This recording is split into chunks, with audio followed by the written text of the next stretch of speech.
अवाबा conflict असे मसी हुजी चथरीब मौजा चथब तारगदी सुलोय कोइबन नायरोय हाबिसे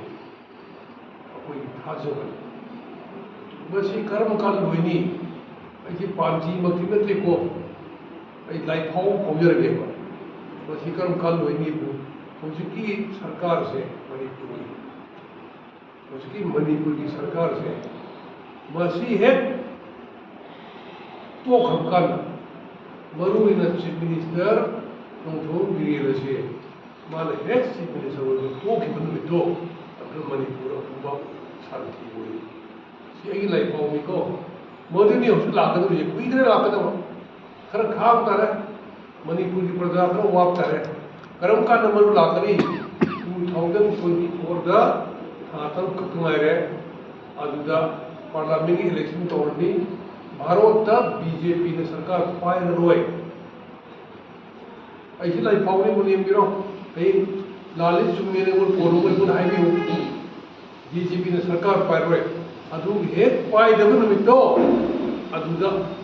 मणिपुर शांति होइदनी गसी मणिपुर की वैली का चिंगी ग्रुप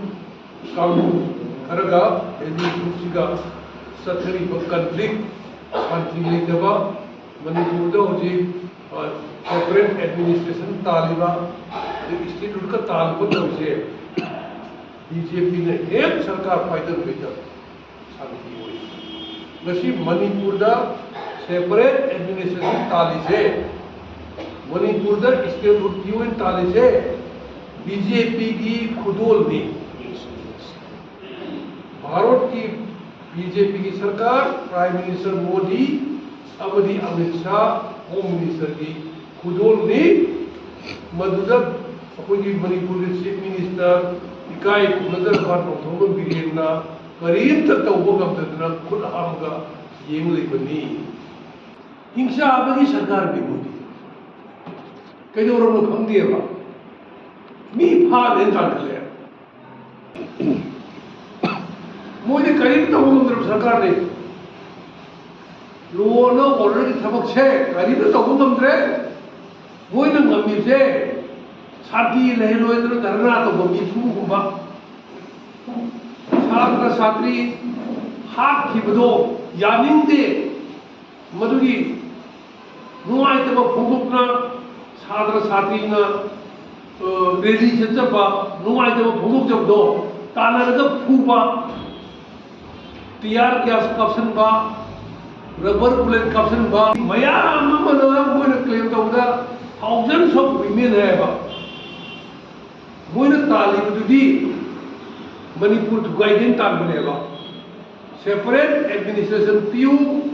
स्टेटहुड पीयू हन तानबनेबा मोइ डिमांडो अदुदरी कइदौ लई नोइ येंग लेब्रो अयिं हात लेब्रो खेमचाक की मयुमदा गोइना गापसु मणिपुर थाना आदि नहान ममिंग खंगमनि फोटो सु मोइदा लेरमनि ngaraang gi khoirgum lekai da laada mi tara kai ro dro tordo ju moi di kom kom me gari masam se paure mun lo और जो लोई ना moi ममिंग खंगमनि अदरे gi बोबलु लो ममिंग दा बोम न जेबसु पोजै थुदि को जो ममिंग खंगमनि पालित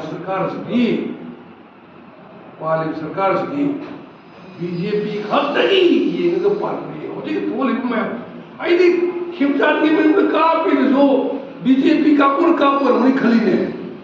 अखोई ताना खिमचान को जी सरकार को खल विराट को खरो खल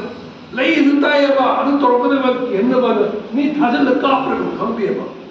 अदु जो रे बा अदु पुलिस की तोई खंगुनी अदु को मम्मा या एक्शन लोबी यो होजिकी मणिपुर से थोड़ी बा होजिकी मणिपुर वान से खरब भाना पे सच्चा प्रोसेशन चटपा रैली चटपा मतलब धरना हर तो कामूदा फाग तो दो